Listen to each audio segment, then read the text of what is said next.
Boa noite, pessoal. Seja mais bem-vindo a um episódio do OneCast. É o podcast oficial da One Marketing Business, a sua assessoria de marketing e vendas, ok? Mas eu não vou ficar falando de mim, porque a gente tem um programa especial para gravar hoje.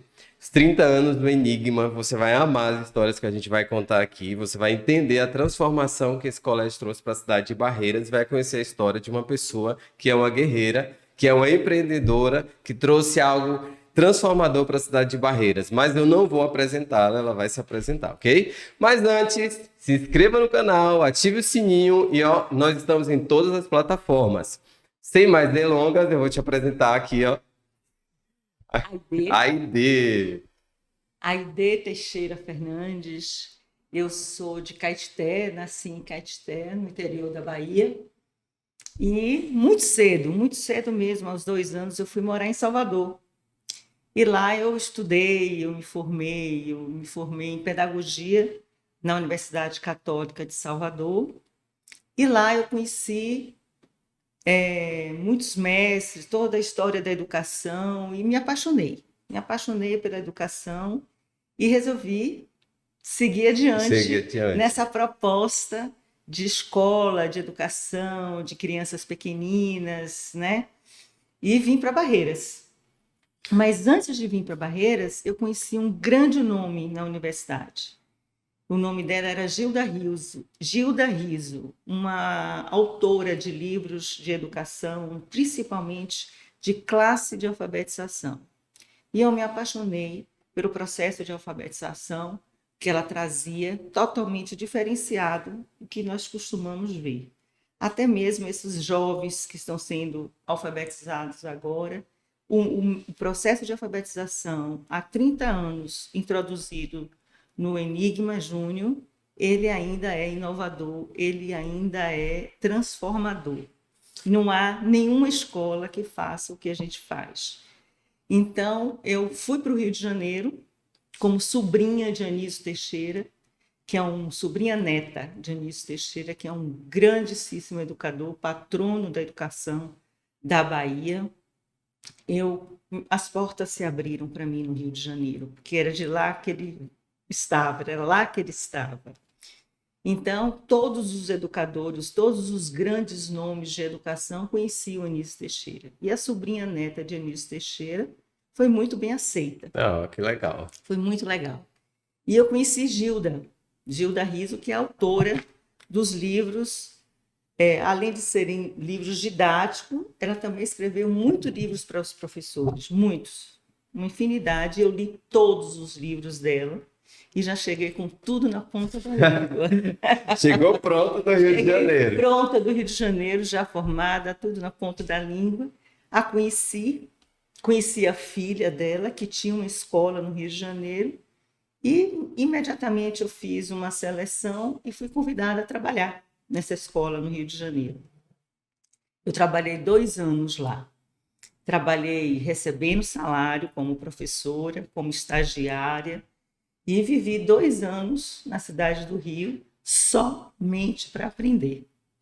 E eu já tinha uma ideia de abrir uma escola aqui em Barreiras. E com meu irmão Marcílio, minha cunhada Denise, nós viemos, né, todos para Barreiras e abrimos essa escola. E eles estavam lá no Rio ou em Caetité? Ou Salvador?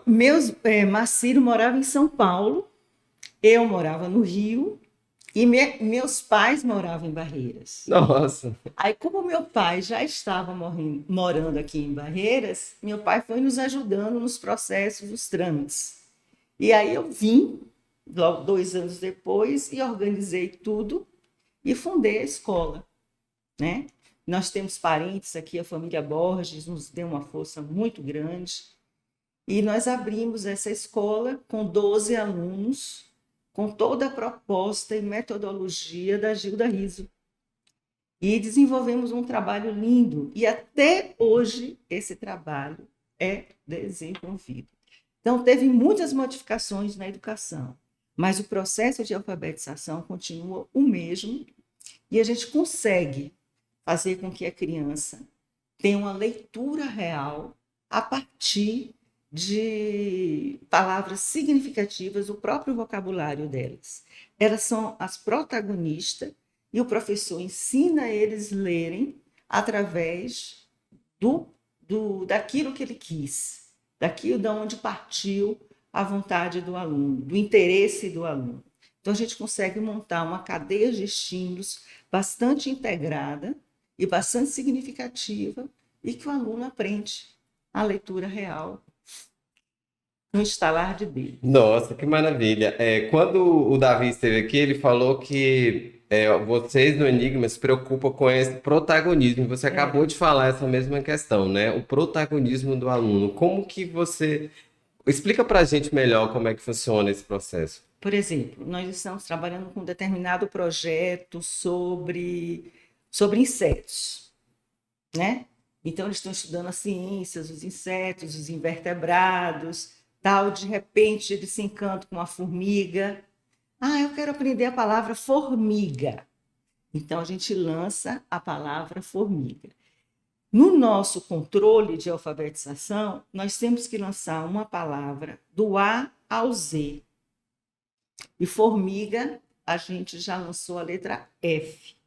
Então, a gente já corta ali que a letra F já foi introduzida. Aí nós precisamos lançar a letra A, a letra B, e a gente vai pescando dos alunos quais são as palavras do interesse deles. Palavras que têm um LH, palavras que têm um NH, palavras que têm um C cedilha, que não são dificuldades. Eles aprendem através da memorização. Depois, com 5 anos de idade, depois que eles aprendem todas as 43 propostas da nossa língua, letras e dígrafos, aí nós lançamos essas palavras, eles já memorizaram as palavras, muitas vezes através do desenho. Por exemplo, a gente escreve a palavra disco, aí eles vão desenhando todas as palavras que eles vão aprendendo e memorizam, e depois a gente faz uma leitura sicopada, uma leitura som por som. Então, eles aprendem o som de todas as letras do alfabeto. Então, quando a gente está brincando com eles, no final dos 5 anos, nós fazemos uma tipo preguicinha, que é a leitura bem devagarinho. Então, eles começam a associar que o som do sol é o mesmo som do sorvete, que é o mesmo som da serpente, e assim sucessivamente eles vão descobrindo a leitura Nossa, muito real, interessante. a leitura real. Então é mágico, é muito mágico. Então, com 5 anos, eles já saem lendo aquelas palavrinhas com consoante, vogal, consoante, vogal, consoante, vogal, que são mais fáceis para a leitura. Depois vem o LH, o C cedilha, o NH, naturalmente, sem precisar falar assim, agora nós vamos estudar as dificuldades da nossa língua. Mas não tem dificuldade, tudo vem naturalmente, porque eles aprenderam, por exemplo, dinossauro.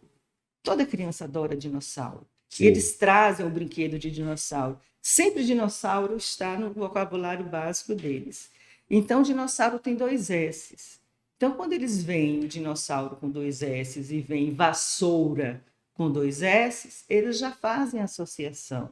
Então, eles já têm a aprendizagem do dinossauro, do som do dinossauro, que são com 2 S's, e eles fazem um link e descobrem a leitura. Tanto que todos os alunos hoje, 99% dos nossos alunos que saíram de 2022 lendo no grupo 5, eles vão para a classe de alfabetização, que é o primeiro ano do fundamental, todos já bem desenvolvidos. Não é pré-requisito. Tem alunos que não conseguem. É a mesma coisa. Aqui nós temos 3 pessoas nessa sala.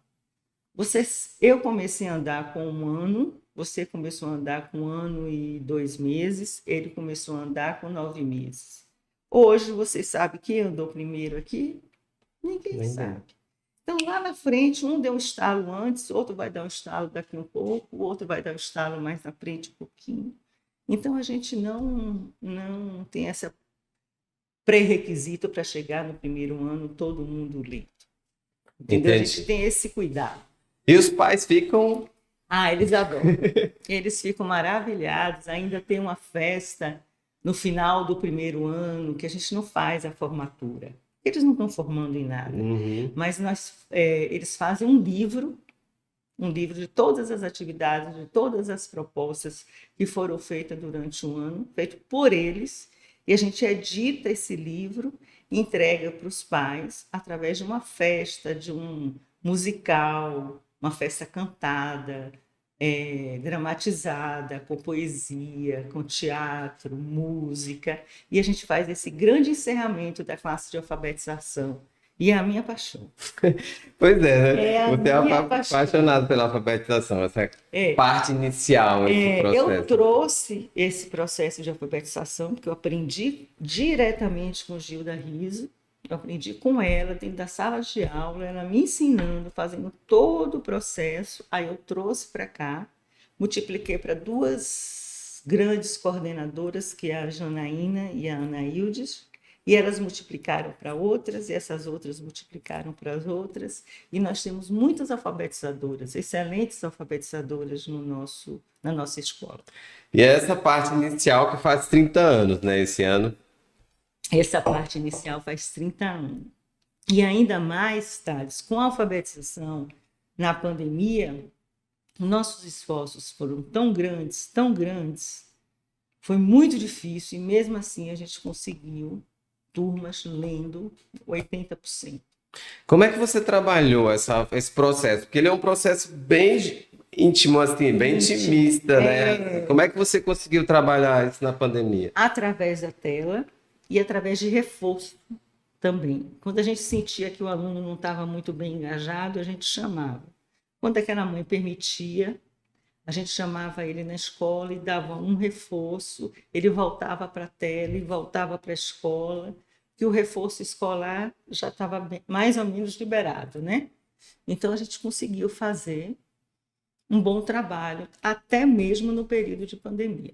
Nossa, porque realmente para manter um processo desse, né, para manter um resultado desse, num processo que foi longo a pandemia, principalmente para a educação inicial, né, para a fase inicial foi muito difícil, né? É uma professora, eu chamo que são 2 professoras na classe de alfabetização, para poder fazer esse atendimento. A gente trabalha com mesas assim, coletivas. Então, um vai ajudando o outro, a professora encosta, vai ajudando também, a outra professora já está lá, aí vem a coordenadora ajuda, que é um trabalho bem individualizado e bem bacana. Muito interessante, muito bom saber. Eu acho que isso, muita gente não sabe como funciona um processo desse de educação. Eu vi num processo que a gente juntava B com A, Bá. Bá. Aí você junta B com A, Bá. O que é Bá? Nada. O que é Lá? Nada. Bala é alguma coisa. Ele sabe que é uma bala que vai abrir um papelzinho e vai botar um doce na boca. Na boca. Mas Bá, aí a criança gasta uma energia para aprender Bá, gasta uma energia para aprender Lá, e já gastava a mesma energia para aprender bala. Entendeu? Entendi. Então não precisa disso. Não precisa. A psicologia prova isso. E a gente segue muito a psicologia. Por isso que o nosso processo de alfabetização é muito diferenciado. Ai, parabéns por esse processo. E aí vem, depois da alfabetização, dessa parte inicial, vocês foram crescendo a escola. Pois é. Aí nós começamos na unidade 1, somente até grupo 5, no ano seguinte, em 94, a primeira classe de alfabetização, que hoje nós já temos, assim, desses alunos, uns 5 médicos, advogados, design de interiores, temos muito, psicólogas.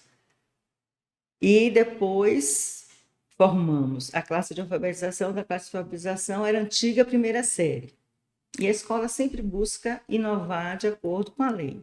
Aí logo depois veio o ensino fundamental de 9 anos, né? Que a classe de alfabetização hoje é o primeiro ano e a antiga 8ª série é o 1. E a cada ano nós colocávamos uma série, né? Primeira série, segunda série, terceira série, quarta série. depois mudou para turma de 9 anos. Isso a gente acompanhou bem, que não fez diferença nenhuma.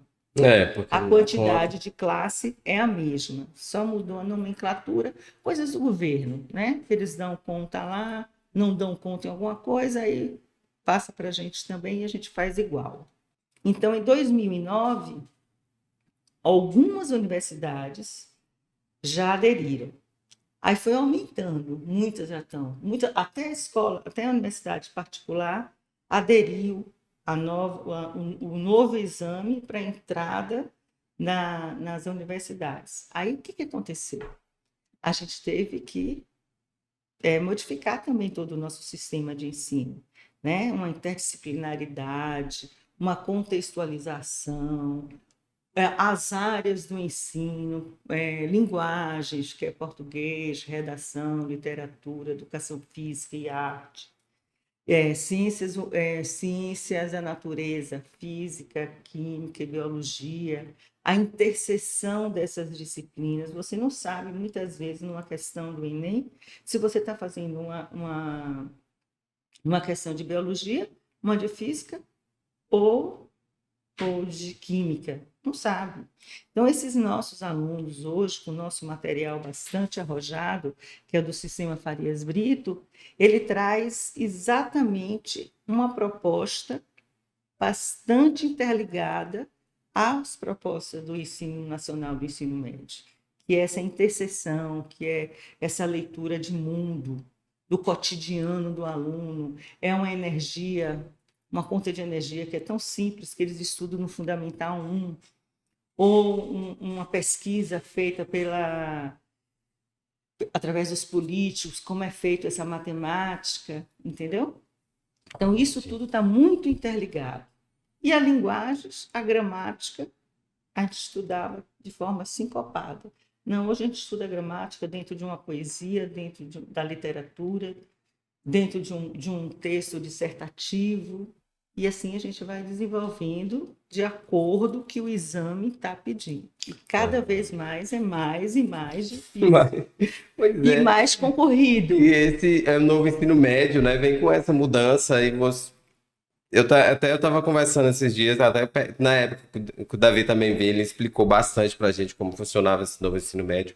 E é uma preocupação que não somente, né, quem está na escola, mas quem está fora, quem tem filhos, tem que estar preocupado com esse processo, inclusive entender esse processo, não é? Eles estão pedindo agora disciplinas eletivas. Por exemplo, o aluno ele elege uma disciplina, no mínimo uma, que ele vai querer fazer. Por exemplo, um menino da primeira série do ensino médio, ele acha que ele vai para a área de humanas. Então, ele faz uma eletiva relacionada à área de humanas. Seria o quê? Que nós oferecemos lá na escola? Política. Então, ele entra, né? Aí chega no meio do ano, não quero mais política, não. Eu quero na área de medicina. Aí ele migra para a área de medicina. Mas a nota lá do primeiro semestre de política está lá. Aí ele migrou para medicina, ele está fazendo a aula de medicina. Aí chega no segundo semestre, já quer financeira, matemática financeira. Então, eles não têm ainda essa capacidade, porque eu estou vendo que eles estão mudando, migrando, mas não tem ainda. Muitos já sabem que é medicina e estão lá. Fez o ano passado todo e já começou esse ano, está tudo correndo direitinho. Mas há muita dúvida ainda mais o da primeira série. Porque é um processo ainda tanto novo para a educação, né, quanto é novo para o aluno, né, que ainda ele não tem muito o que escolher ainda, né? Os alunos da primeira série e da segunda série hoje são os alunos que vão pegar a modificação. Por exemplo, o meu filho hoje está na terceira série do ensino médio no ano de 2023. Ele não vai pegar um modelo novo de eletivas, de dividir aí, não.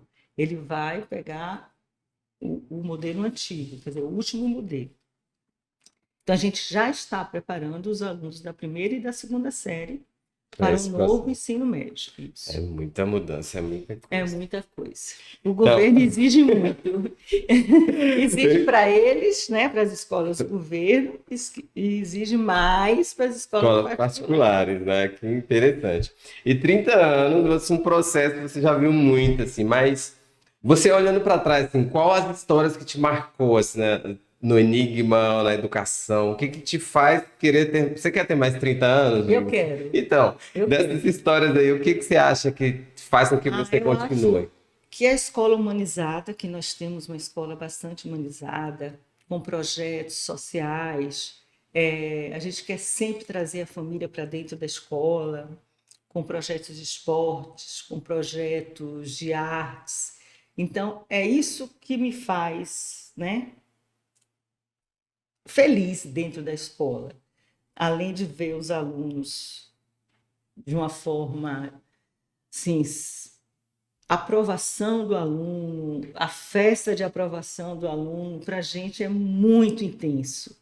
E os projetos que a gente desenvolve pedagogicamente, de acordo com os conteúdos, enriquece ainda mais o nosso trabalho. Então, isso me deixa muito feliz, muito feliz. E o esporte também, né? O esporte, nós, assim, temos 2 quadras, um ginásio, e esse ginásio a gente pode proporcionar jogos estudantis o tempo todo, interno, externo, gente de fora jogando, e faz parte para o desenvolvimento pleno do aluno. Então, um aluno que é ali campeão de basquete, nós tivemos vários troféus, ou campeão de handebol, campeão de futebol. Então, nós temos essa história dentro da escola. Isso também, sair daqui para jogar em Lusiânia, em Belo Horizonte, em Vitória da Conquista.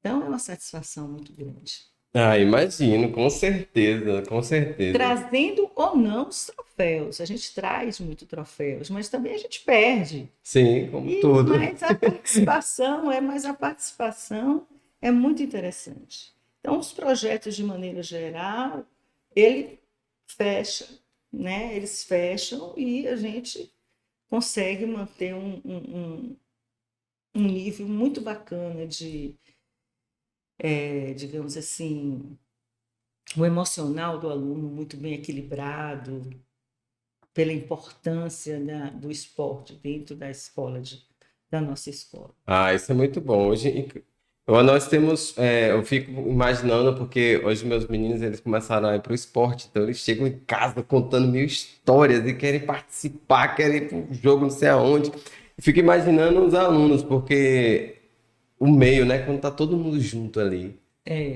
tratando disso, competindo, indo, isso é fantástico e realmente isso é uma importância, isso traz algo grandioso para o desenvolvimento do jovem, né? Da criança, do jovem, da mente, pleno.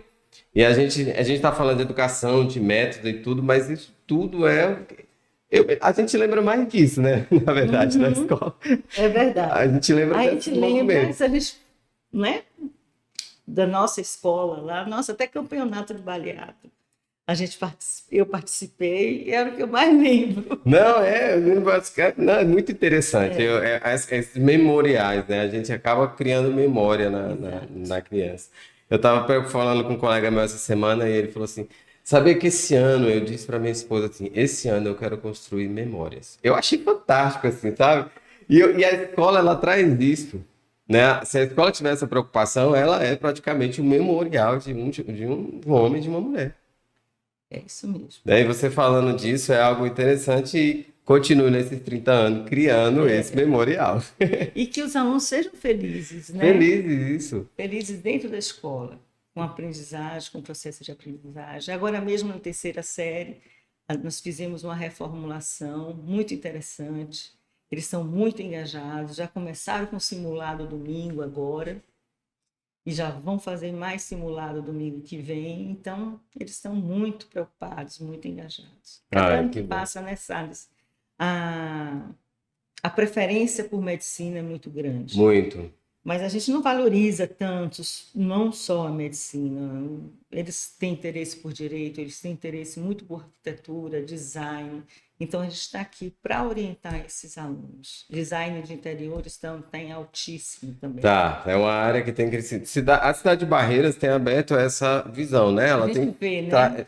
essa mudança estrutural da cidade, os É verdade. prédios, os novos escritórios. As pessoas têm se aberto os olhos para isso, né? Antes a Verdade. gente só era medicina e tal, não, mas hoje com os cursos de arquitetura está sendo algo assim, fantástico. Fantástico. E a cidade vai ganhar muito com isso. Vai.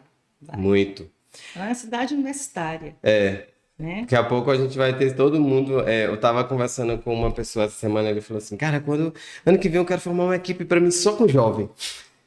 Porque essa galera tá com a cabeça assim muito. Muito boa. Isso é interessante. É sua equipe aqui. É. Sua equipe aqui é maravilhosa. Então a gente está vendo essa galera saindo da faculdade, saindo da escola, indo para a faculdade, ficando na mesma cidade, todo mundo em contato com todo mundo. Isso é muito bom. É muito bom. Parabéns pelo Enigma. Obrigada.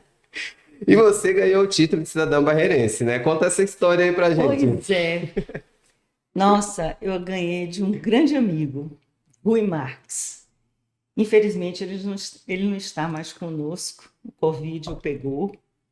Ele não teve um final feliz.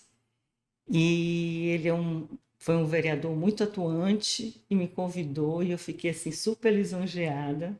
Meu diploma está lá na minha sala. Todo mundo que pergunta, você é de onde? Eu sou de Barreiras. Eu não falo mais que eu sou de Caetité. Caetité, inclusive, é a terra de Anísio Teixeira, é a terra dos educadores, mas eu tenho orgulho de ser barreirense. A esposa dele, a Gisele, trabalha comigo também há muitos anos. E eu tenho uma equipe assim de professores de 30, de 20, de 25. Então, eu tenho uma equipe de gente muito antiga na escola. E Gisele, que é a esposa do Rui, vereador, é uma delas. E o Rui me presenteou com esse título e me deixou muitíssimo feliz. Realmente, Orgulhosa. quando a gente vai falar do título de cidadão, alguém que trouxe algo para a cidade, né? Você veio e trouxe algo para a cidade. Então, a gente vai contar a história de Barreiras, a história da educação de Barreiras, a gente vai contar da história do Enigma. Eu tenho mais tempo aqui em qualquer outro lugar. 30 anos. Com certeza. Então, realmente é cidadã. Já sou cidadã. De Barreiras. E outra coisa que eu queria falar, a gente estava falando sobre a alfabetização, né? E do período. Eu quero saber mais sobre o que você tem para o Enigma agora, o que você tem para daqui mais 30 anos, o que o seu coração tem se aberto para essa cidade, para esse sistema de educação, o que vem de novo por aí? Bem, novo, assim, novo, eu acho que assim, a gente está muito preocupado com o novo ensino médio. Esse novo ensino médio aí está assim, nos deixando muito preocupados, assim, nós estamos desenhando ele, né? Então a gente quer fazer da melhor forma possível. E a gente quer preparar os nossos alunos, não só os alunos do ensino médio.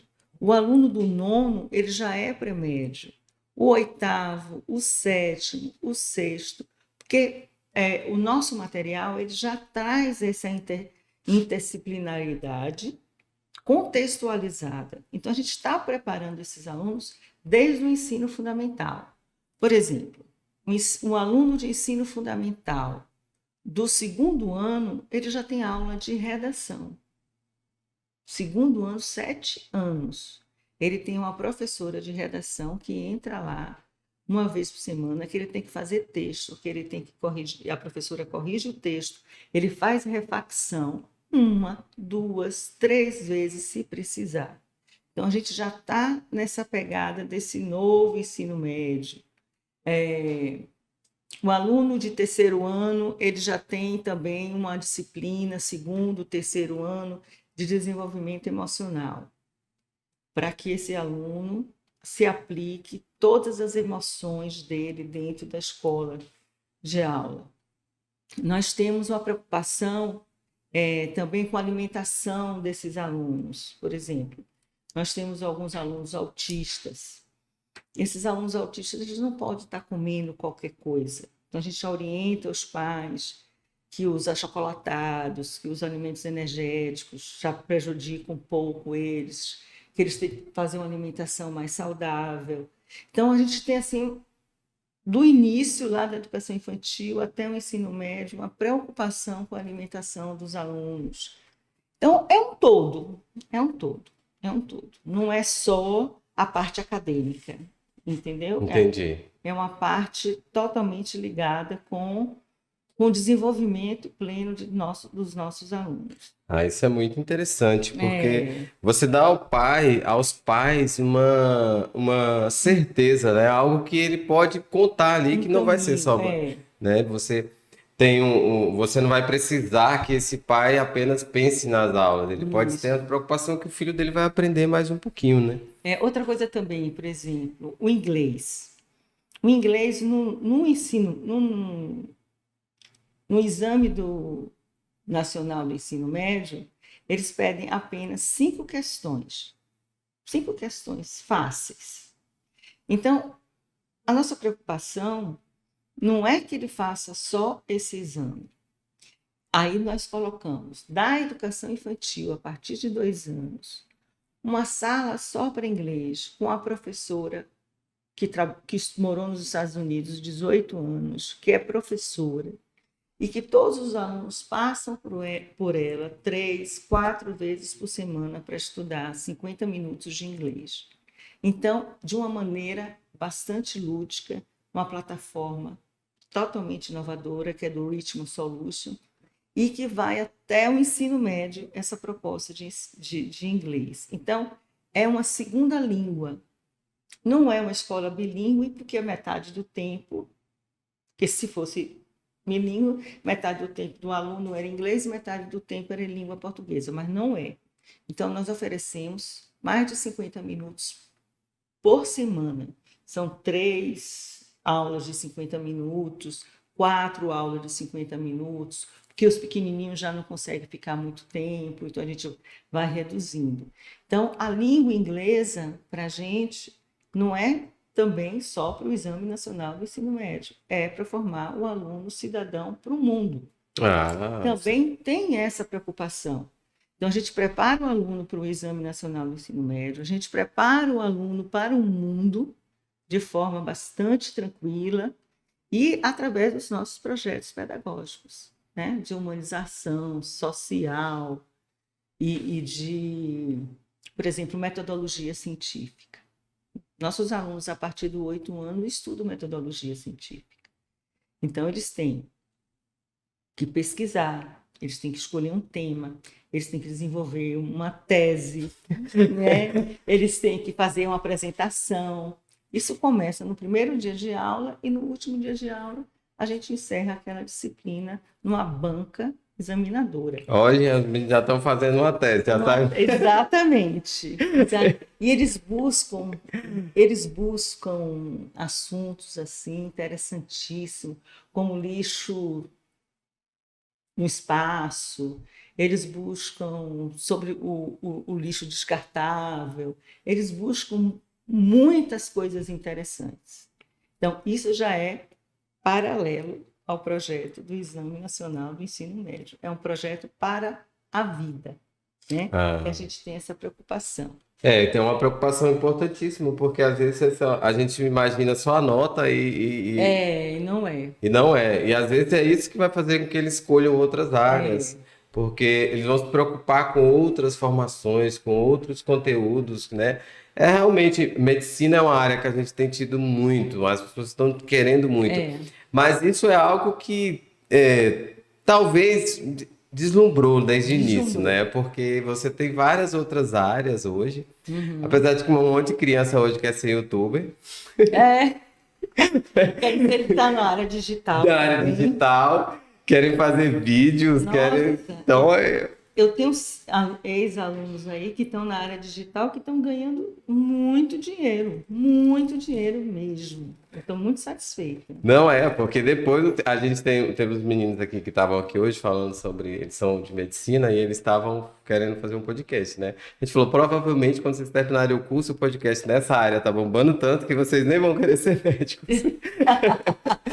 Porque pode acontecer. Pode acontecer. Hoje de manhã, o meu pequeno falou assim, para editar seu celular. Eu falei, tá lá no escritório. Aí ele foi lá, pegou e chegou, tava assistindo. Eu falei, tá assistindo aqui o quê? Aí o caçula falou assim, ele tá assistindo o Rafael Ben.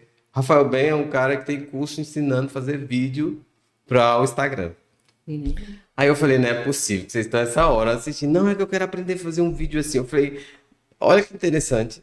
É um mundo completamente novo ali para ele ter 7 Porque a escola não anos, ensina. que a escola não ensina.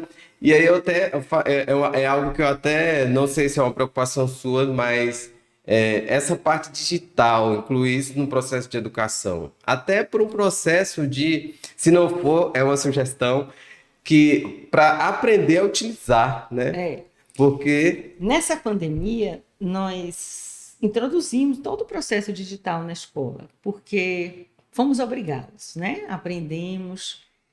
E o nosso sistema de ensino, o sistema Farias Brito, por exemplo, ela traz uma plataforma digital fantástica, que dá para fazer muita coisa. O Richmond Solution também traz uma plataforma digital que dá para aprender para fazer muita coisa. Então, é o professor se interessar e trazer para a sala de aula essa proposta digital. Não é difícil. O Davi, por exemplo, que esteve aqui, esse aí é o cara. Não, o Davi, você vai virar blogueirinho, Davi. Davi. E ele tem umas ideias fantásticas. Fantásticas, fantásticas. Ele está bem inteirado e ele é o cara do TI lá na escola. Eu falei com ele, moço, você tem umas ideias boas demais, velho. Você tem umas ideias assim. Eu falei, moço, você tem umas ideias, por isso que a gente conversou tanto aqui.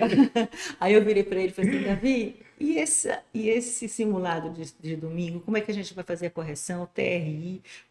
Porque TRI a gente vai ver quais são os alunos que acertaram mais, as mais difíceis, e fazer uma soma, e fazer uns cálculos. E ele está super engajado e traz para mim os gráficos. Então, é o cara.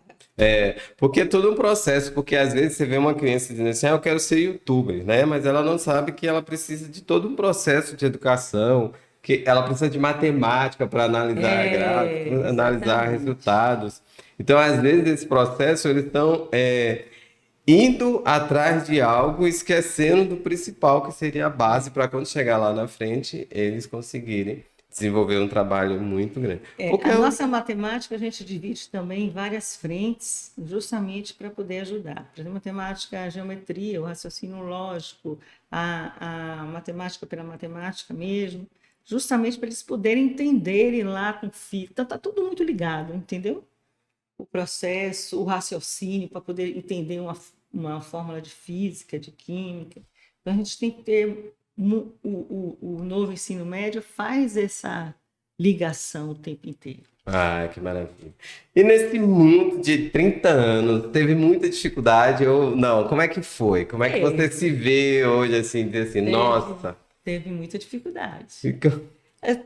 Mas, assim, teve muito, muito, muito mais, assim, sucesso. As dificuldades que eu sentia, eu era muito jovem, eu tinha 26, 27, 26 anos, e eu cheguei aqui com a idade cujos alunos do grupo 2, as mães, era da minha idade. Então, foi fácil, porque a gente entendia a demanda das mães de hoje, daquele tempo, era a mesma demanda minha.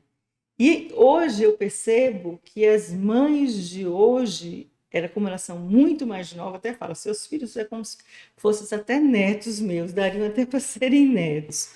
Mas eu vejo um pouco assim as mães muito jovens, cada vez mais jovens dentro da escola. Aí eu acho um desafio muito grande aproximar, fazer com que elas entendam todo o processo de educação, como é que funciona, o limite que tem que dar para os alunos, para os filhos, que a escola tem regra, tem horário de chegada, tem horário de saída, não pode buscar mais cedo porque ele está na aula de inglês. Ele já terminou todas as atividades da salinha de aula, mas o inglês ali vou pegar 15 minutos. Não vai pegar não, a não ser que vá para um médico ou uma consulta. Então, A dificuldade que a gente tem é de lidar mais ou menos com esses limites, né? Que a gente tem que pôr limite, não só nos alunos, também em alguns pais, para eles colaborarem conosco. Mas eles colaboram, eles Ah, isso é compreendem. bom, porque a escola acaba sendo, como o Pedro gosta de dizer, de quatro mãos, né? Assim, É é feito um, por 4 mãos. Eu tenho coordenadoras para cada segmento, que é um diferencial. Eu tenho a coordenadora só para educação infantil, que está comigo há 30 anos.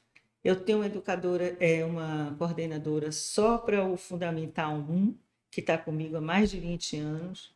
Eu tenho do Fundamental 2, que está comigo há 30 anos. E a do ensino médio está comigo também há uns mais de 15 anos. Então, são pessoas que conhecem a escola, conhecem o processo, né, da educação, conhecem a história da escola. Então, para mim, já elas são meus braços direito e esquerdo. Sem contar com meu irmão, que está ali, o Marcílio, a Denise, que é a minha cunhada, a minha sócia. Está todo mundo junto. E o Pedro, que é o advogado, que chegou tem pouco tempo, mas também nos ajuda bastante. E Pedro, que é o do cursinho, né? O cursinho é dele. é, muito. Pedro, já Dele falei e com do ele. Ele falou: eu não Davi. consigo gravar, não, eu não consigo gravar com você, não. Ele falou, foi, pode Eu sou trazer. gago. Mentira, fala super bem, pode Eu falei: trazer não, ele eu aqui. resolvo, eu sou devagar, eu espero você terminar de falar. Quando eu já estive lá na escola algumas vezes, e algo me chamou muita atenção, que é as pessoas estarem lá há 30 anos, né? Então, não é todo lugar que as pessoas permanecem tanto Tanto tempo nele, tempo, né? né?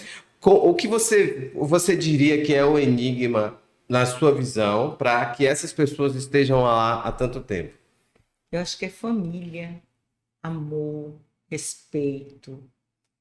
Tem hora, por exemplo, assim, eu quero que prevaleça a minha vontade num determinado assunto. Aí a coordenadora vem e rebate. Tem hora que eu tenho que perder, tem hora que eu tenho que recuar. Você está entendendo? Eu entendo assim. Não, a ideia é hora de você recuar. Deixa ela. Não é, eu acho que ela pode ir mais à frente. Então recua. Então eu acho que esse respeito porque o patamar de profissão e instrução é o mesmo, entendeu? Uhum. Então eu posso recuar. Tem hora que eu tenho que perder e tem hora que elas têm que ir para frente. Então eu acho que esse jogo, assim, essa amizade, essa família. Eu não vou medir forças com as minhas coordenadoras. Nunca. A gente senta e conversa. Olha, você está certa nisso, você está errada nisso. Vamos fazer assim, vamos fazer de outro jeito. E a gente consegue. Ah, E eu acho que maravilha. é a família. Deve É, ter, é. né? Agora, eu demorei para entender isso. Foi? Foi, eu demorei. Eu demorei porque eu vim muito nova, mas eu aprendi, eu, né, fiz curso de especialização, de gestão, fiz curso depois de tudo isso, eu fiz uma especialização em alfabetização. Então, eu fui entendendo o processo. E a gente amadurece com a vida, Ah, legal. Então né? essa seria foi a sua dificuldade inicial, assim, você acha esse processo de entender, de Não, ceder? não, isso não. Isso para mim foi fácil. Eu acho que a dificuldade inicial é o mercado mesmo, né? Conseguir aluno, que alunos venham, pais venham. E eu acho que a gente foi muito feliz nesse processo de 30 anos, até hoje. Até hoje, né? Porque Até vocês são hoje. uma grande escola, né? É. A gente pode ver o resultado, muito resultado. Eu sou apaixonado quando vocês falam do sistema de alfabetização. E engraçado que nós começamos com 12 alunos divididos em 3 turmas. Aí um mês depois foi aumentando. Terminamos o ano com 80 alunos No primeiro ano do no Enigma. primeiro ano. Que não era Enigma o nome no Era primeiro, espaço mas espaço criativo. criativo. Hoje que a gente unificou tudo. Ah, olha que interessante você imaginar todo um processo desse. Inicialmente, todo negócio tem essa dificuldade, né? Até se criar essa confiança. Mas hoje a gente já pode ver que você tem a confiança, né? Do mercado e tal. Exatamente. E isso é maravilhoso. Eu dei muita sorte. Eu acho que eu tive muita sorte, fui muito feliz. Tive uma família aqui dentro da cidade que me ajudou muito, me apoiou muito, que é a família Borges. Então, eu sou muito feliz aqui Ah, em que maravilha. Barreiras. Então, Barreira. E não pretende colocar uma outra escola Enigma em outros lugares? Não, não pretendo viver em estrada, sabe? Eu sou muito medrosa. Não pretendo, não. Eu acho Teria que que ter todo esse processo, né? a não ser que eu me mudasse para um outro lugar, deixasse Pedro aqui com Denise e Marcílio e eu fosse para outra cidade. Aí eu iria. Ah, você tem quantos filhos? Levaria a Janaína comigo, Não, é possível. A Jana, olha, tá vendo aí? levaria a Janaína comigo. Eu tenho um filho. Um filho, que tá, você falou que ele tá no terceiro ano. Está na terceira série do ensino médio, 17 anos, completou agora. Está aí, estudando. Ah, aquele Ainda não sabe não o que sabe ele o que quer quer. fazer? Fica oscilando muito. Hora quer medicina, hora quer na área digital. Eu acho muito. Eu acho 17 anos muito novo para Muito escolher. novo para escolher. E antigamente, logo quando eu cheguei aqui, os alunos se alfabetizavam com 5 anos. E eu bati na tecla. Só vai se alfabetizar com 6 anos na nossa escola. 5 não alfabetizam. Aqueles que alfabetizaram com 5, me deram um problema seríssimo de socialização, de entendimento dentro da sala de aula. Era bom numa coisa, mas não era bom na outra. Era difícil, foi muito difícil. Ah, imagino. Porque imagine você escolher com 30 anos, você tem uma expectativa de vida de 80 anos. É como Pra se quê? fosse. Meu Deus! Que diferença faz, né? Você com 18 ou com 17 escolher o seu caminho. Seu caminho. Hoje a gente tem pessoas que estão migrando bastante de carreira. É, Muita migração de carreira. Muita gente tem um dos trabalhos que é marca pessoal. Os profissionais de marca pessoal têm trabalhado muito com profissionais que querem migrar de carreira. Hoje eles querem, não quero mais isso, me formei, que é um médico, inclusive, tem muitos que têm migrado para a área digital e prestam consultoria, fazem cursos no digital e trabalham muito pouco na área de medicina, viraram mais pesquisadores e hoje fazem vários cursos. Então a gente também tem outros. Eu estava conversando com um pessoal que falou que vários profissionais têm migrado, por exemplo, para ser corretor de imóveis, né? Porque tem mais tempo livre, consegue fazer várias outras coisas. Então é uma preocupação que provavelmente, se essa estatística continuar, as pessoas no futuro vão migrar muito mais de profissão. é verdade. Até porque estão surgindo várias profissões Novas. novas que não estão nem nas grades. A gente tem que falar, inclusive. Eu conversei com o Reinaldo aqui, ele falou sobre a área de tecnologia, o quanto falta profissional na área de tecnologia. E O agora, mercado é esse. o mercado, as casas inteligentes, né, tudo isso tem faltado muito. Então, são profissionais que vão migrar de carreira. Então, não precisa ter tanta preocupação Não com 17 precisa, anos. não precisa. Como você fala, seu filho quer ir para o digital, daqui a pouco ele vai para a carreira digital. E se o pai quiser, ele vai fazer um intercâmbio. Tem muita coisa pela Muita frente. coisa. Há um tempo, eu acho que essa maturidade nesse espaço é muito legal. Porque eu, por exemplo, eu não gosto muito do ambiente acadêmico hoje, né? Assim, tipo, eu olho para trás e falo assim, meu Deus, como é que eu ficava ali? 5 horas. 5 horas sentado. Sabe, você não quer fazer inscrição para o mestrado ali da UFOB? Eu falei, eu? Ler 15 artigos? Ah, leio não. Não tenho como. Ou seja, depois você fazer isso com alguém que tem 17 anos, talvez por isso a gente depois queira mudar de carreira, né? Exatamente. Mas isso é mal. Mas essa ideia que você falou no início de o aluno ser protagonista, isso é bom, porque a gente pode escolher com mais facilidade, Muito. né? Muito mais facilidade. Isso aí é bom. É o tempo todo, ele tem que agir como protagonista, né, do seu próprio processo de ensino-aprendizagem. Isso Tem que até para trazer escolher, isso, né? até para Depois. escolher. E os pais, eu estava imaginando como que os pais, a maioria dos pais vai reagir. Você tem tido algum, é uma pergunta minha, ao novo ensino médio, a ideia do aluno escolher uma matéria, ou escolher ali dentro, tem muito dos pais escolherem ou não? Ele acaba escolhendo lá e o Eu pai... acho que influencia bastante. O pai que é médico. Eu tenho um amigo Ele tem 3 filhos. Os 2 mais velhos já, já são formados em medicina. A caçula resolveu fazer outro curso, que eu não vou dizer o nome do curso que ela resolveu fazer. Aí o pai chegou perto e falou assim: olha, você está ciente que seus 2 irmãos mais velhos vão lhe sustentar? Porque esse curso que você escolheu aí não tem a menor condição. Você não vai ter dinheiro para se sustentar. Seus irmãos mais velhos vão lhe ajudar muito. Aí ela desistiu e foi fazer medicina. Isso é uma pressão, isso é uma judiação. O Tiago Conte, ele fala assim, ó, me mostra um vendedor que tenha estudado do mesmo jeito que um médico e eu te mostrarei quem é o milionário. O Tiago Conte, ele defende a venda assim como... Eu nunca vi um negócio daquele, não. Então, Mas o bom vendedor, eu penso no seguinte: qualquer profissão, você fazendo direito, com amor, com honestidade, ética, principalmente, a ética é tudo. Você vai longe. vai Em longe. qualquer profissão.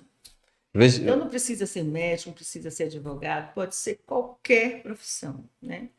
Uma baiana de acarajé em Salvador, ali no centro do Rio Vermelho, vende, ela tem uma Kombi, ela tem um carro zero, ela tem uma boa casa, ela tem uma boa estrutura, porque ela faz o melhor acarajé de Salvador. Salvador, com certeza. Você fazendo o melhor daquilo que você tem, então é algo que a gente tem muito no processo, né? Às vezes você procura.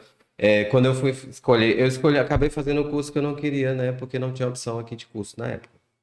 Mas hoje eu teria a opção de fazer o curso e é a área que eu trabalho, que é a área de comunicação. Eu queria fazer no início comunicação e acabei não indo para essa área. Mas hoje eu já faço, inclusive tenho sócio de uma empresa de comunicação e acabei voltando para aquilo que eu queria inicialmente. Que é publicidade. Que entendeu? E eu falei, nossa, é muito interessante. Então a gente acaba fazendo esse processo. Eu tento fazer com meus filhos, eu vou tentar, eu falo com os meninos que eu vou, filho, pai, como vai ser? Eu falei, acho que eu vou dar pitaco até na sua esposa. Mas vou dar esse pitaco de forma disfarçada, eu não vou escolher. Vou escolher, mas vou mostrar os defeitos, as qualidades. Aí, por quê? É nossa obrigação. E até no curso, né? Você não acaba pressionando, mas você tem que mostrar realmente o caminho, senão vai dar errado também. Depois não temos que deixar os filhos irem no caminho errado. Isso é maravilhoso. E nessa história toda, assim, você aconselha o quê no processo? Alguém que diz assim, eu quero começar na educação. Eu achei a história da ID maravilhosa e eu quero isso para mim. O que você aconselharia a pessoas começar hoje? Estudar muito, conhecer toda a história da educação, se especializar e entrar no mercado de trabalho. Agora, ser dono de escola ou ser professor tem uma diferença, tem um divisor de águas aí muito grande. Aí vai depender do âmbito empresarial que cada um, né, queira fazer. Mas acho que espaço tem para todo mundo. Tem para todo mundo. Tem para todo mundo. Imagina. Ainda mais numa cidade como Barreiras, que chegam muitas pessoas todos os dias. Aqui descem muitas pessoas. Isso. Uma coisa, há 30 anos, a gente vê hoje uma preocupação muito grande nesse tempo, que eu acho que não era uma preocupação inicial, que são as pessoas com especiais.